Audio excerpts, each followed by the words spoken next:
오늘 우리가 함께 나눌 말씀의 주인공은 바로 왕자입니다. 어떤 왕자냐? 이스라엘의 초대 왕 사울 왕의 왕자, 바로 요나단입니다. 다윗의 절친이라 그러죠. 다윗의 아주 친한 친구였던 이 요나단. 이 요나단이 왕자의 모습으로 있었지만은 사실은 이 왕자가 굉장히 외롭습니다. 그렇죠? 뭐 친구들하고 같이 어울리기도 쉽지가 않고, 또 아주 그 무서운 사울 왕 밑에서 이 왕자인 요나단이 지냈으니 여러 가지 제한이 많았습니다. 뿐만 아니라 요나단은 아주 믿음과 신앙이 좋았던 사람이에요. 그래서 아버지가 정말 하나님을 제대로 섬기지 못하는 그런 부분들이 늘 마음에 안타까움이 있었을 것입니다. 그런데 하나님께서 이 요나단에게 기회를 주십니다. 그래서 이제는 뭐 자기 일신상에 주변에 정말 자신에게 잘 베풀어주는 그런 사람들 안에서의 왕자가 아니라, 이제는 하나님께서 나라를 구하고 민족을 구하는 일에 이 요나단을 가장 정말 귀하게 사용하십니다. 그것도 상대가 되지 않는 그런 전쟁에서 대승을 거두게 하심으로 나라를 구하는 아주 그 복된 사역을 감당하게 되는데요.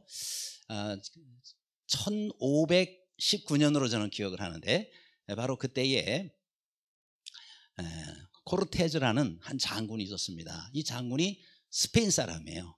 근데 이 스페인이 저 남미를 이제 침공을 하게 되는데, 그것도 바로 멕시코였습니다. 여러분, 이 남미는 전체적으로 보면은 브라질, 아르헨티나, 멕시코 이런 많은 나라들이 있는데, 거기서 바로 이 브라질만 제외해놓고는 나머지는 전부 스페인어를 씁니다. 지금도.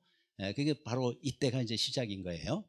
그런데 이 코르테즈 장군이 스페인에서 배를 타고, 그리고 멕시코를 점령하기 위해서 그렇게 해서 배 11척 정도의 그 배를 가지고, 그리고는 멕시코를 공격합니다. 그런데 배 11척에 몇 명이 탔느냐? 모두 700명밖에 타질 않았어요.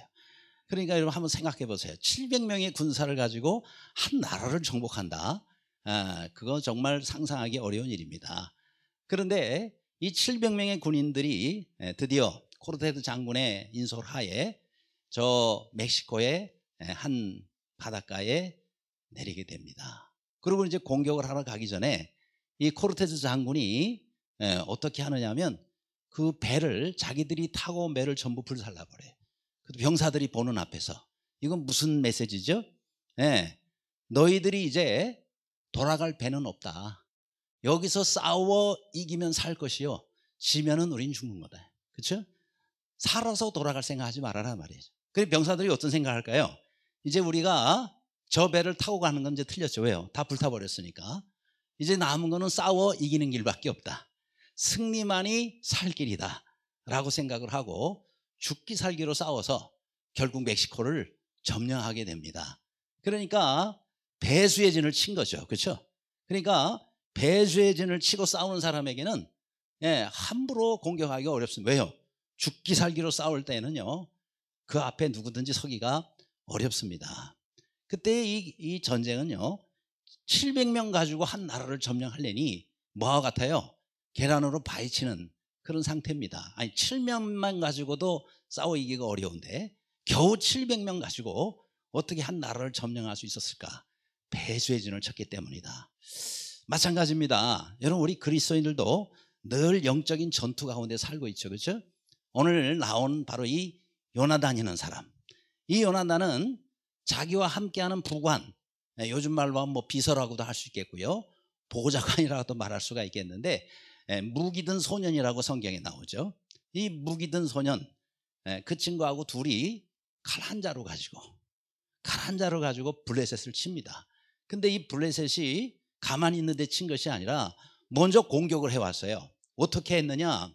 사울 왕이 된 지 2년밖에 안 됐으니까 뭐 제대로 군대도 만들어 놓지 못하고 뭐 하나도 정비가 안 돼 있을 때였어요. 그런데 그때에 바로 이 요나단이 하나님의 부르심을 받고 일어나는 겁니다. 그런데 가만히 우리가 살펴보면은 사실 칼 한 자루에 딱 2명인데 적은 얼마나 많았어요? 성경에 보니까 해변의 모래와 같이 많았다 그랬어요.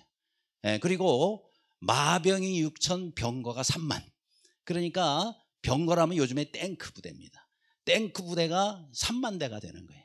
그 다음에 기마병이라고 그러죠. 말 타고 다니는 사람들이 6천 명. 거기다가 백성들은 전부 칼로 무장했다. 여러분 보세요. 당시에 이스라엘은 칼 2자루밖에 없었어요. 한 나라에 칼이 2자루래요. 뭐 이런 나라가 다 있어요. 근데 한 자루는 사울왕이 갖고 있었고 한 자루는 요나단이 가지고, 왕자니까 그거 하나 가지고 이제 싸우러 가겠다 이 말이에요. 그 당시에 블레셋을 우리가 우습게 보면 안 돼요. 왜 그러냐면은 전 세계에서 철기 문화를 제일 빨리 받아들인 나라 중에 하나였단 말이죠.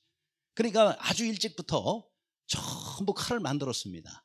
그런데 이스라엘은 혹시라도 칼 만들까 봐 사전에 철공들이라고, 요즘 말하면 대장장이 전부 잡아갑니다. 칼 못 만들게 하려고.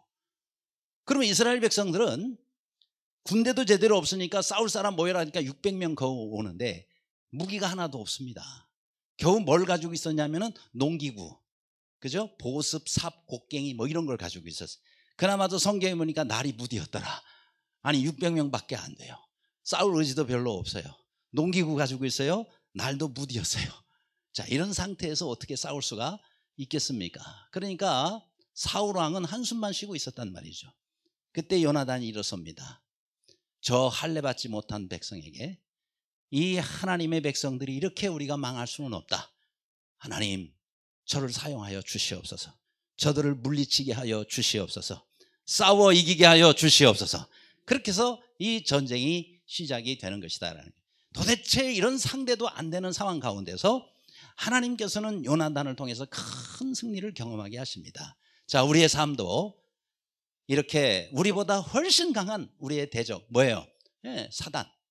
사단과 그 대적의 무리 가운데서 우리가 늘 싸울 때마다 이기려면, 그렇죠?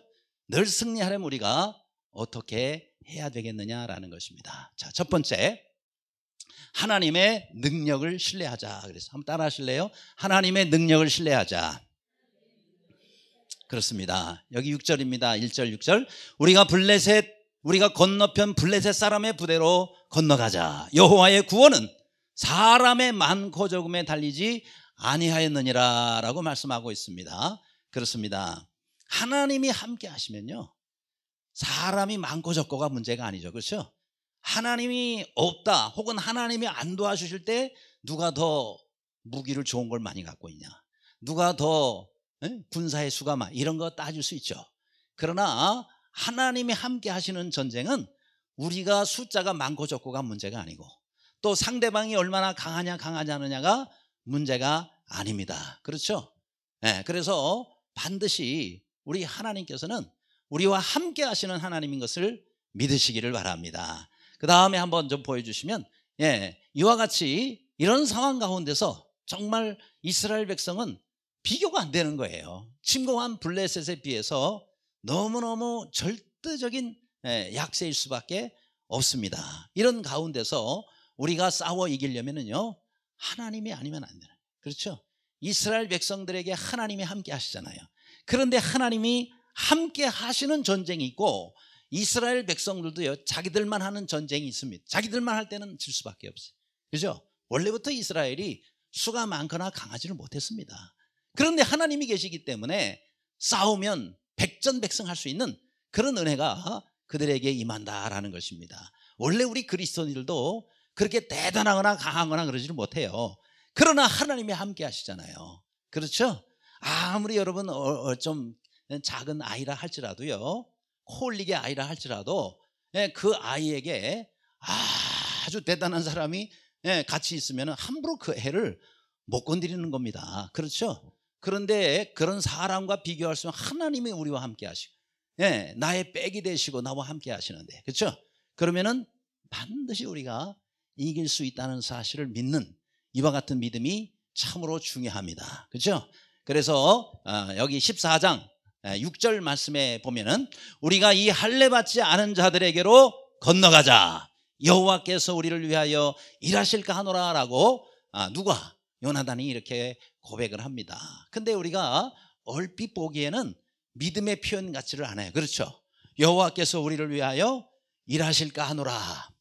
혹시라는 말이 거기에 이제 생략이 되어 있는데, 이 단어가 뭐냐면 히브리어로 울라이라는 단어를 씁니다. 그런데 이 울라이라는 단어는 혹시라는 뜻만 있는 게 아니라 반드시, 정령, 이런 뜻이 거기에 또 있습니다. 그러면 여호와께서 우리를 위하여 하고 이 문장을 다시 우리가 번역을 해서 읽어보면 반드시 우리를 위해서 일하실 줄로 믿노라라는 고백입니다. 그렇죠?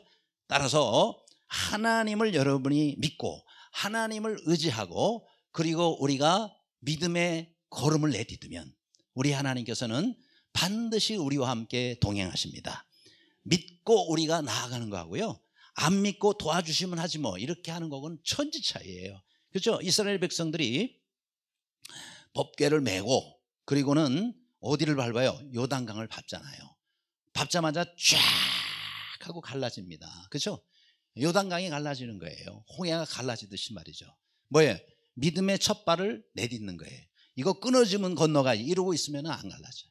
그런데 믿습니다 하고 하나님이 가라고 하신 거 아니에요. 그러면 하나님을 믿고 우리가 첫 발을 내딛으면 하나님께서 그 뒤로는 역사하신다는 말이에요. 그래서 날마다의 우리의 영적 전투에서 내 능력이 아니라 하나님의 능력, 그 하나님의 능력을 의지하고 날마다 승리하는 모두가 되시기를 간절히 바랍니다. 두 번째로는 또 우리가 어떻게 늘 승리할 수 있나요? 장애물을 두려워하지 말자 그랬습니다. 4절 말씀에 요나단이 블레셋 사람들에게로 건너가려 하는 어기 사이 이쪽에는 험한 바위가 있고 저쪽에도 험한 바위가 있는데, 그러니까 양쪽에 두 개의 험한 바위가 있는 겁니다. 이름까지 붙어 있어요. 보통 바위가 아닌 거예요. 얼마나 험하고 또 이것이 장애물과 장벽 같았으면 이름까지 붙였을까요? 보세스와 세네라는 그런 이름이 붙어 있는 두 개의 바위입니다. 이 그림처럼 이렇게 양쪽에 큰 바위와 절벽을 지금 두 사람이 손과 발을 사용해 가지고 기어 올라가고 있는 겁니다. 그래서 장애물이 된 거예요. 아니, 하나님의 뜻에 의해서 움직인 거 아니에요? 그렇죠? 이 요나단이 자기의 무슨 만용으로 일어선 거 아니에요. 하나님께서 함께 하시는 전쟁이라고, 하나님께서 저들을 내 손에 넘겼다는 그와 같은 확실한 말씀과 믿음을 가지고 갔단 말이죠. 그러면 앞에 모든 장애물이 없어야 될 거 아니겠어요? 하나님의 뜻에 순종해서 가는데 아무런 장애물도 없어야 될 거 아니겠어요? 그러나 우리 하나님께서는 종종 우리가 하나님의 뜻을 순종하고 나아가는데도 장애물들을 허락하신다 이 말이에요. 그걸 우리가 알아야 됩니다. 그렇죠? 장애물이 있으니까 그건 하나님 뜻이 아니고, 장애물이 없으니까 무조건 하나님의 아니에요. 우리가 하나님의 뜻을 순종해서 나아간다 할지라도 믿음의 사람들 앞에는 장애물들이 얼마든지 있을 수 있다라고 여러분 생각하셔야 됩니다. 그렇죠? 이런 장애물들이 있기 때문에 오히려 하나님께서는 이 장애물들을 통해서 하나님이 어떤 분인지를 우리가 또 알게 하고 더 큰 은혜와 더 큰 승리를 얻게 해주실 수 있다는 사실입니다. 그렇죠? 그렇기 때문에 장애물이 있을 때에 우리가 포기하지 말고, 그런 장애물 가운데서도 오히려 여러분이 주님을 더욱 의지하고 이 장애물들이 내게 오히려 디딤돌이 될 수 있다는 사실을 믿고, 그죠? 디딤돌이 될 수 있다는 사실을 믿고 그리고 나아갈 수 있기를 간절히 바랍니다. 그러니까 장애물이 오히려 뭐가 된다는 거예요? 디딤돌이 될 수가 있다. 이거는 하나님을 의지하고 하나님의 뜻을 구하며 사는 사람에게 하나님께서 주시는 축복입니다. 그렇죠? 디딤돌이 어디를 올라갈 때 있으면 훨씬 좋잖아요. 그렇죠? 디딤돌이 없으면 얼마나 올라가기 어렵습니까? 근데 하나님께서는 장애물인가 봤더니 이게 디딤돌이라 이 말이에요. 그렇죠? 그래서 하나님께서 우리에게 이와 같이 장애물은 오히려 뭐예요? 선물이 될 수 있다는 사실을 알아야 됩니다. 그러니까 이런 것이 있을 때에 너무 염려하고 근심하고 걱정하지 않기를 바랍니다. 특별히 여러분, 우리가 걱정이란 단어, 염려라는 단어, 영어로는 worry라는 단어를 쓰잖아요. Don't worry라고 말이에요. 걱정하지 마. 근데 이 어원이 뭐냐면은 우리가 아니란 말이에요. 우리가 아니란 단어에서 worry라는 단어가 나옵니다. 무슨 뜻이냐면 목졸라 죽인다는 거예요. 그죠? 그러니까 자꾸 걱정하고 염려 많이 하는 사람은요, 자기 스스로 자기 목을 졸른다는 거니까요. 그렇죠? 염려가 우리를 목졸라 죽이는 거예요. 믿음도 죽이고 의지도 죽이고, 그죠? 나의 모든 것을 하지 못하도록 목졸라 죽이는 역할을 하는 게 우리 마음속에서 일어나는 염려란 말이에요. 그러니까 사단은 우리 속에 이런 염려의 마음을 가득 심어 놓는 거예요. 그래서 우리가 믿음으로 어떤 일을 하지 못하도록 만들 수 있습니다. 그렇기 때문에 반대로 사시기를 바랍니다. 오히려 염려를 여러분이 믿음으로 목졸라 죽이시기를 바랍니다. 믿음 앞에 염려는 36개 주랭랑이라는 말을 쓰잖아요. 믿음 앞에 염려는 도망갈 수밖에 없어요. 그렇죠? 그렇기 때문에 우리가 하나님을 믿는 믿음이 있는 사람이라면 이 염려에 목졸라 스스로 죽지 말고 오히려 염려를 목조르시고 이런 것들을 내쫓으시며 늘 승리할 수 있기를 간절히 바랍니다. 자, 우리가 찬송가 373장을 보면은 고요한 바다로 제목의 찬양인데 이게 우리의 신앙생활 할 때 참 아주 적절하게 표현을 하고 있는 가사들입니다. 자, 우리 1절은 참 은혜만 있어요. 1절 고요한 바다로 저 천국 향할 때 주 내게 순풍 주시니 참 감사합니다. 하나님께서 고요한 바다에 순풍이 불게 하시니 얼마나 감사해요. 여러분 삶 가운데 이런 일이 많기를 바랍니다. 그러나 이런 일만 있는 게 아니에요. 가다 보면 또 풍랑도 만납니다. 그게 2절이에요. 큰 물결 일어나 나 쉬지 못하나 이 풍랑으로 인하여 어떻게 간다고요? 더 빨리 갑니다. 그렇죠? 그러니까 우리 앞에 큰 물결이 일어나니 어떻게 우리가 쉴 수가 있겠어요? 큰 물결 때문에 막 이리 흔들리고 저리 흔들리고 바람 불고 하면서 도저히 안 돼. 쉴 수 없는 거예요. 그런데 이 풍랑으로 인하여 이 풍랑 때문에 더 빨리 갑니다. 하나님께서는 이 바람과 풍랑을 오히려 디딤돌 삼아서 우리가 가고자 하는 데를 더 빨리 가도록 그렇게 만들어주시는 하나님이신 줄 믿으시기를 바랍니다. 그러니까 이런 풍랑과 이런 바람과 파도가 우리에게 방해만 되는 것이 아니라 오히려 우리를 더 빨리 가도록 만들어주시는 하나님의 은혜의 섭리가 된다는 것이죠. 그렇죠?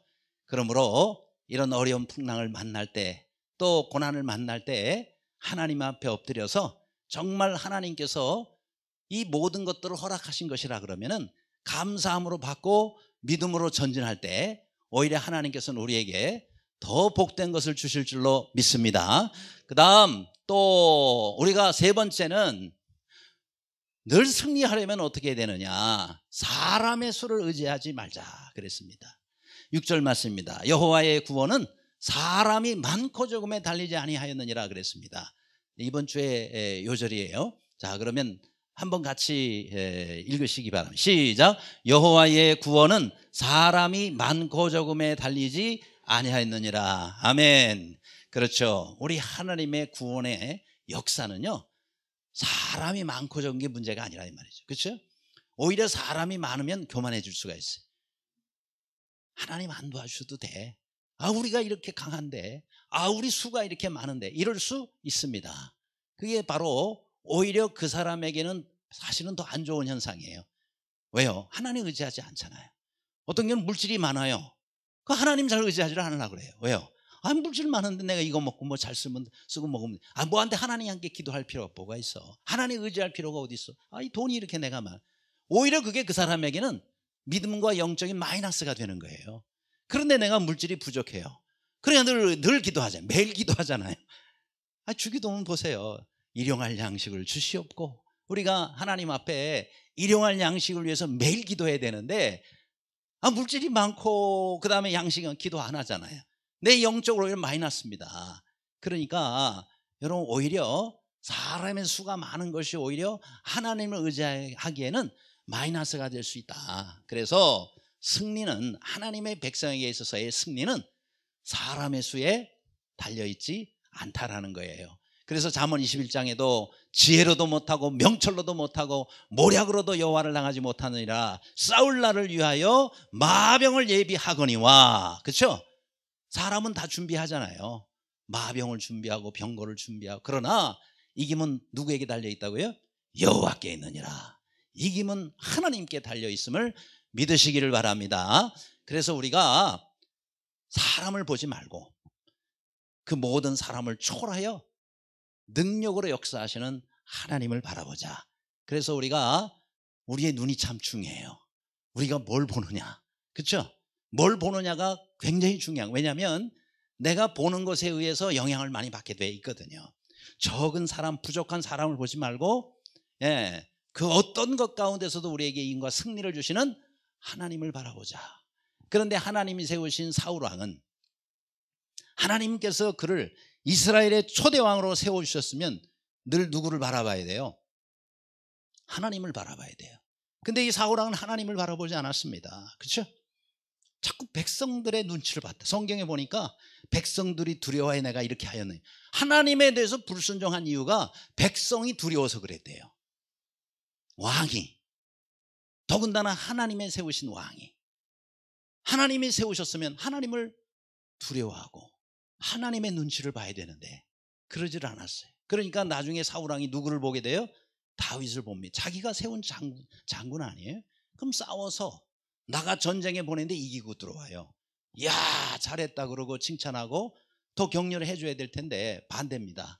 사무엘상 18장 7절. 다윗이 전쟁에 이기고 돌아오니까 여인들이 이런 노래를 불렀어요. 뛰놀며 노래하여 이르되 사울이 죽인 자는 천천히요 다윗은 만만이로다. 이렇게 노래를 하고, 왜 이런 노래를 그렇게 부르는지 모르겠어요. 이 여인들도 좀 너무했어요. 이런 노래를 부르면 사울 왕의 기분이 뭐가 좋겠어요. 그런데 뛰놀며 노래하면서 이렇게 노래를 부릅니다. 그때에 사울 왕이 듣습니다. 8절. 사울이 그 말에 심히 불쾌하여 심히 노하여 그랬어요. 너무너무 화가 난 거예요. 그 다음 절이 중요한데 9절. 그날 후로 사울이 다윗을 주목하였더라. 그렇게 기록하고 있습니다. 그러니까 이 사울이요, 그때부터 누구를 바라봐요? 다윗을 보기 시작한 거예요. 저놈이 얼마나 잘하나 보자. 그러면 주목했다라는 것은요, 이제 어떤 목적을 가지고 관찰하면서 바라보는 것을 말하는 것입니다. 잘못 본 거죠. 왜요? 다윗을 보면 돼요. 하나님을 바라봐야지. 그러니까 다윗을 자꾸 죽이려고 하고 시기하고. 사실 주목하였다라는 것은요, 영어 성경은 질러스라고 나옵니다. 다시 말하면 아주 시기가 가득하여 쏟아봤다, 이런 뜻입니다. 그렇죠? 성경에서 이런 예들이 참 많이 나옵니다. 신약 성경 누가복음 18장에도 보면 바리새인과 세리가 나오죠. 둘이 성전에 기도하러 올라가. 여러분, 성전에 기도하러 올라갔으면 누굴 바라봐야 돼? 하나님을 바라봐야 되잖아요. 근데 이 바리새인, 앞에 있는 사람이 바리새인이에요. 하나님을 바라보지 않습니다. 누굴 바라봤느냐면 세리를 바라봤어요. 뭐라고 기도해요? 하나님이여, 내가 저 세리와 같지 아니함을 감사하니이다. 나는 저 사람이 못하는 11조도 내가 매주일마다 드리고 또 일주일에 2번씩 제가 금식하며 하나님 앞에 기도하고 있습니다 하면서 지금 자신을 세리와 비교하고 있습니다. 그런 말을 하죠. 도토리 키재기라고. 하나님, 네 믿음이나 저 사람 믿음이나 뭐가 차이 난다고. 그렇죠? 그러니까 이 사람은 세리를 바라봤어요. 그래서 그 기도가 응답을 못 받습니다. 하나님 보고 기도해야 되는데. 근데 세리는 바리새인 볼 수도 없어요. 왜요? 하나님께 기도하고 사람을 놓고 비교해도 자기 너무 부족한 거예요. 그러니까 감히 얼굴을 들지도 못하고 하나님 앞에 기도하면서 뭐라고 돼? 나를 불쌍히 여겨 주옵소서. 기도 제목도 얘기를 안 했어요. 그저 불쌍히 여달라고만 했어요. 그러니까 그 사람이 어떤 구체적인 기도 제목을 얘기를 안 했어도 하나님께서 세리의 기도를 응답하셨습니다. 바리새인 기도는 응답하지 않으셨어요. 우리가 뭘 바라보느냐가 참 중요합니다. 토끼와 거북이의 경주에서도 토끼가 거북이를 봤기 때문에 진 거예요. 느려서 진 게 아니에요. 그죠? 거북이가 도대체가 어디 갔는지 한참 모른 것 같아요. 한숨 자고. 그래서 진 거예요. 왜요? 거북이를 봤기 때문에 졌어요. 거북이는 누굴 봤어요? 토끼 안 봤어요. 토끼 봤으면은 나 안 해. 뭐 이렇게 되지도 않는 경기가 어디 있어? 나 안 해. 이랬을 텐데 토끼 안 봤어요. 뭘 봤어요? 목표 지점만 바라봤어요. 목표 지점만 보고 거북이 걸음으로, 뛰어봤자 거북이지, 그죠? 그 걸음으로 토끼를 이기지 않습니까? 그죠? 뭔 차이죠? 뭘 보느냐. 우리 신앙생활도 마찬가지. 자꾸 옆에 있는 성도들 바라보기 시작하면 둘 중에 하나예요. 우월감에 빠지든지 아니면 열등감에 빠지든지. 다 비교의식에서 나온 겁니다.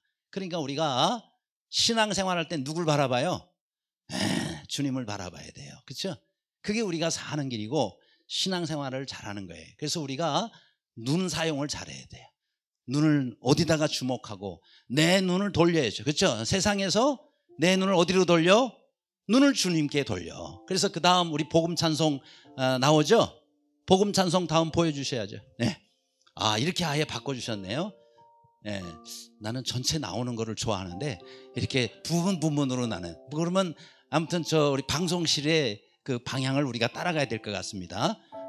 또 바꿔주셨네. 따라가려고 그랬더니. 좋습니다. 어쨌든 내 마음에 근심 있느냐 어두운 길로 행하느냐 우리 주 예수 바라봄으로 밝은 빛 찾아오리. 여기까지는 제가 선창을 했고 그 다음 중요한 거는 이거예요. 눈을 주님께 돌려 그 놀라운 얼굴 보라. 이 부분은 같이 할까요? 네, 같이. 자, 반주 좀 부탁합니다.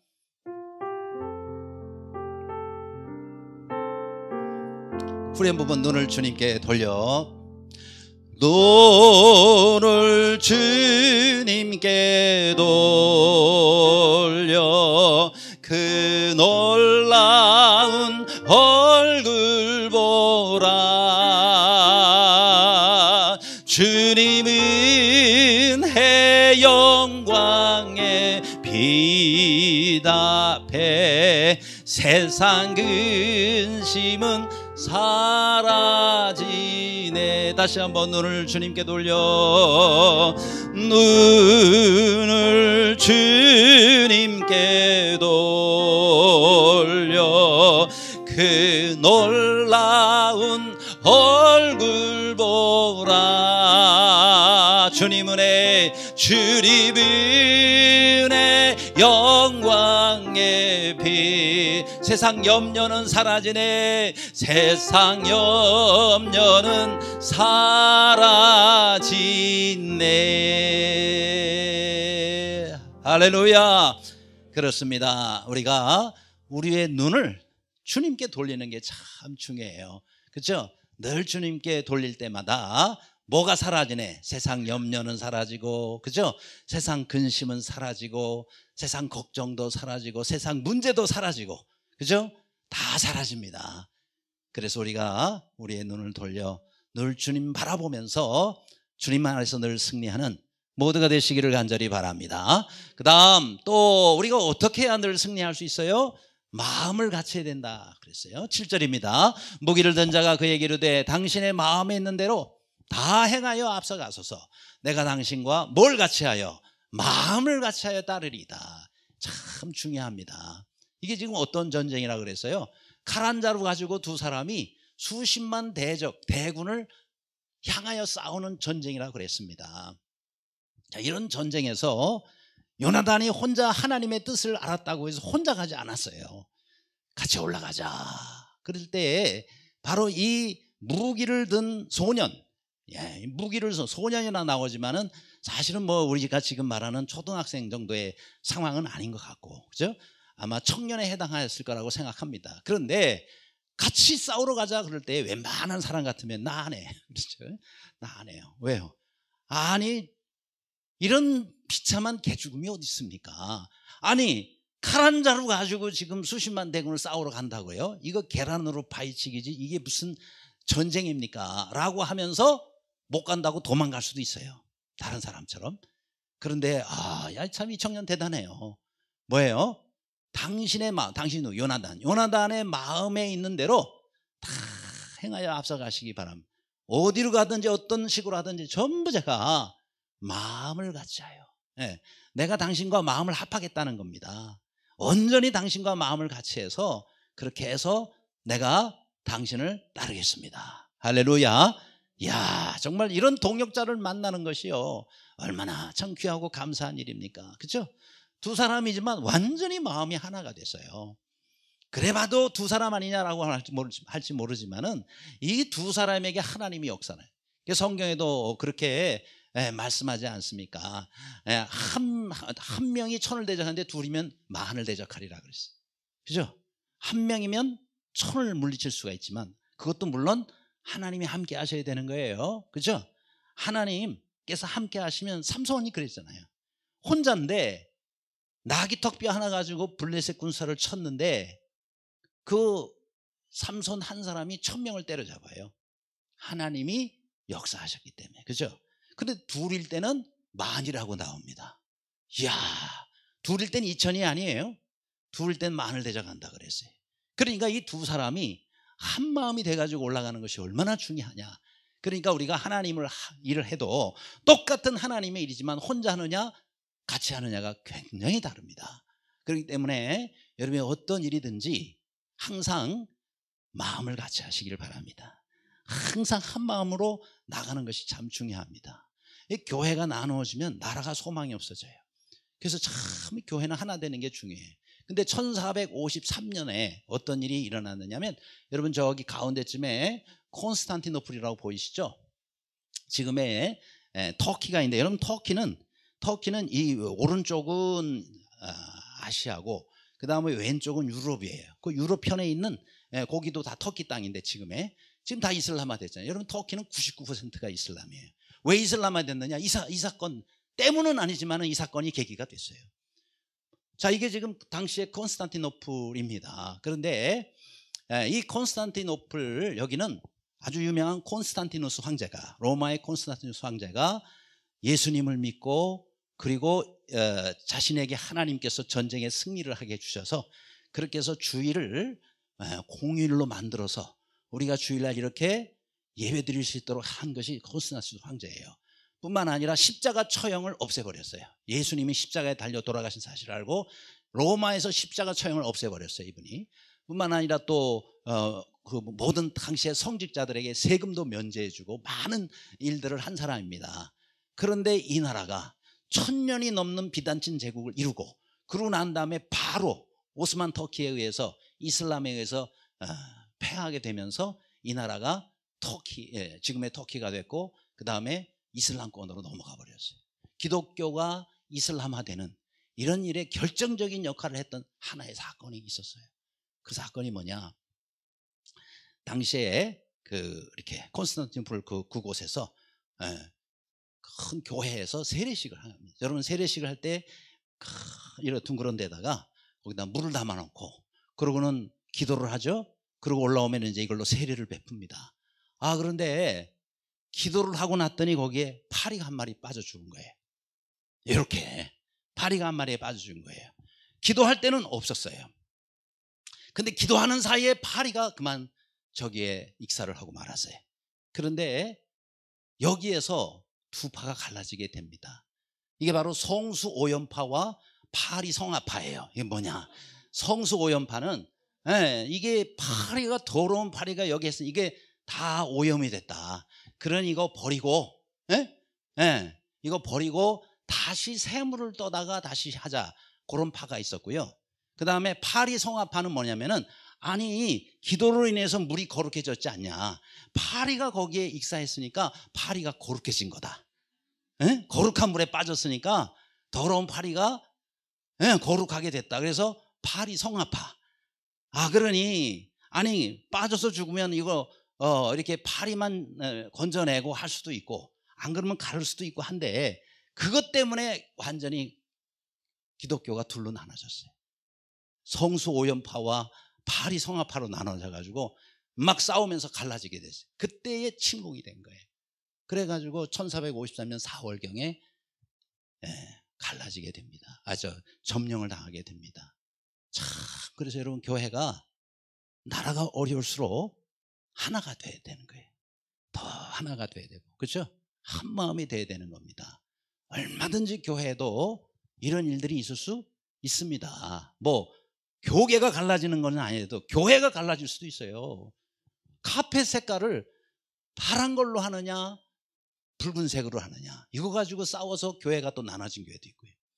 제가 어떤 목사님 간증 들었는데 그 목사님이 서울에서 목회를 하시는 분인데 이분이 저 속리산에 초등학교 하나를 빌렸어요.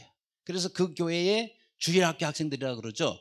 유초등부 학생, 우리 교회는 예담터인데 유초등부 학생들이 거기서 여름 성경학교를 하게 됐대요. 속리산에 있는 초등학교를 하나 빌려가지고 그런데 아이들이 거기서 여러분 성경학교를 하니까 교회의 권사님들이 여러 명이 밥을 그 기간 동안 해주기로 해서 도우러 간 거예요. 그런데 콩나물 반찬 할 때가 한번 왔었대요. 콩나물 반찬. 콩나물 무침 아시죠? 콩나물 무침을 하는데 권사님 한 분이 저 콩나물에 대가리를 다 띄고 그렇게 먹어야 좋다고. 그럼 대가리를 띄자 그래요. 근데 한 권사님이 대가리는 왜 띄냐고. 콩나물은 대가리가 있는 채 먹어야 또 맛있다고. 이러면서 대가리를 띄자와 대가리를 또 붙여서 먹자. 알뜰 권사파와 깔끔 권사파 막 싸우는 거예요. 그래가지고 결국은요, 한쪽이 안 해 나 그러고는 집에 가버렸대. 짐 싸가지고. 이야, 그러니 아이들 도우려고 왔다가 그 콩나물 대가리 때문에 짐 싸가지고 집에 가는 이런 상황이 됐으니 어떻게 하나가 되겠습니까? 그렇죠? 그러니까 우리가 콩나물 대가리 때문에 싸우진 말아야 돼요. 주방에서 식사를 할 때도 어떤 사람은 싱겁다고 소금 더 넣어야 된다고 그러고, 누구는 괜찮다고 싱거운 게 좋다 그러면서 소금 때문에 또 싸워가지고 하니 안 하니 이러면 된다면 안 되죠. 그렇죠? 우리에게는 절대 그런 일이 없기를 바랍니다. 이거 소금 때문에 싸우고 콩나물 대가리 때문에 싸우면 되겠습니까? 우리가 사단하고 싸워야지. 그죠? 그래서 양보하면 되는 거예요. 그럼 권사님 하고 싶은 대로 하세요. 괜찮아요. 이래도 좋고 저래도 좋고. 그래서 우리가 하나님께서 주시는 여러 가지 은혜 가운데 가장 중요한 것은 뭐냐? 믿는 이들이 하나가 되는 겁니다. 그럴 때 우리가 이길 수 있어요. 끝으로 우리가 어떻게 하면 날마다 승리할 수 있습니까? 하나님의 뜻을 확인해야 된다 그랬어요. 10절입니다. 그들이 만일 말하기를 우리에게로 올라오라 하면 우리가 올라갈 것은 여호와께서 그들을 우리 손에 넘기셨음이니. 이 요나단이 하나님의 뜻을 뭘로 분별해요? 그들의 말을 통해서 하나님께서 우리에게 사인을 주신단 말이에요. 그래서 저들이 거기 있지 말고 올라와 그렇게 하면은 이건 이 전쟁은 하나님 우리와 함께 하신다는 하나님의 뜻이다. 그죠? 왜요? 그렇게 기도했기 때문에. 그런데 올라오라는 건 거예요. 할렐루야. 이 전쟁은 하나님 우리와 함께 하시는 전쟁이다. 그래서 어떻게 해요? 올라가서 싸워서 이기게 된 것입니다. 이게 뭐예요? 사람의 전쟁이냐 하나님의 전쟁이냐, 뭐에 달린 거예요? 하나님의 뜻대로 내가 순종하느냐에 달려있다. 그래서 우리가 어떤 일을 하든지 큰 일이나 작은 일이나 하나님의 뜻을 여쭈시기를 바랍니다.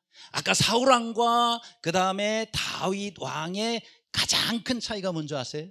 성경에서 사울, 다윗 많이 제가 그 두 사람을 연구해 보니까 결정적인 차이가요, 사울왕은 하나님께 하나도 여쭙지를 않아요. 안 오면 지가 제사를 먼저 드린다든지, 진멸하라 그랬는데 사람 살려두고 짐승 좋은 거 다 불순종해요. 왜요? 하나님께 묻지를 않아요. 그죠? 근데 다윗은 시작부터 다윗이 여호와께 여쭙되 다윗이 여호와가 여쭈어 가로되 계속해서 하나님께 여쭈었다. 그게 차이입니다. 그래서 사울왕은 하나님께 버림받은 왕이에요. 다윗왕은 왕중왕이 됐다. 그렇죠? 이스라엘의 모든 왕 가운데 최고의 왕 다윗왕을 꼽는다. 그 차이가 뭐예요? 하나님께 여쭙고 하나님의 뜻을 분별하고 하나님의 뜻대로 그렇게 했기 때문에 하나님이 그를 위대한 하나님의 사람으로 만들어 주셨다라는 것입니다. 아무쪼록 우리의 삶 가운데서도 작은 일이든 큰 일이든 늘 하나님께 여쭙기를 간절히 바랍니다. 그럴 때 우리는 하나님께서 기뻐하시는 우리의 생애가 돼요. 여러분, 시간은 두 가지 종류가 있어요. 하나는 크로노스의 시간이 있고 하나는 카이로스의 시간이 있습니다. 전에도 한 말씀 드렸지만 크로노스는 지금 우리의 연대기, 그러니까 우리가 뭐 2020년 4월 며칠 하는 것처럼 이런 시간이 크로노스의 시간이에요. 안 믿는 사람이든 이전 모든 사람들이 다 이 시간대에 살고 있습니다. 그러나 하나님의 뜻 가운데서 순종하며 행한 것은 하나님 따로 계산해요. 그죠? 그게 바로 카이로스의 시간입니다. 이 카이로스의 시간은 하나님 안에서 내가 사는 시간이에요. 하나님의 뜻을 순종하고 사는 시간입니다. 여러분, 예수님은 33년 반 동안밖에 이 세상에 살지를 못하셨어요. 그나마 공생애로 따지면 3년 반밖에 안 돼요. 크로노스의 시간의 관점에서 너무너무 짧은 시간을 사셨어요. 그럼에도 불구하고 예수님께서는 다 이루었다라고 고백하셨어요. 왜요? 하나님의 뜻의 관점에서 보면 예수님은 하나님께서 맡기신 일들을 다 이루셨단 말이에요. 그렇죠? 그러니까 우리가 이 땅에 100년을 살든 1년을 살든 중요한 것은 내가 하나님의 뜻 가운데서 사는 거예요. 그렇죠?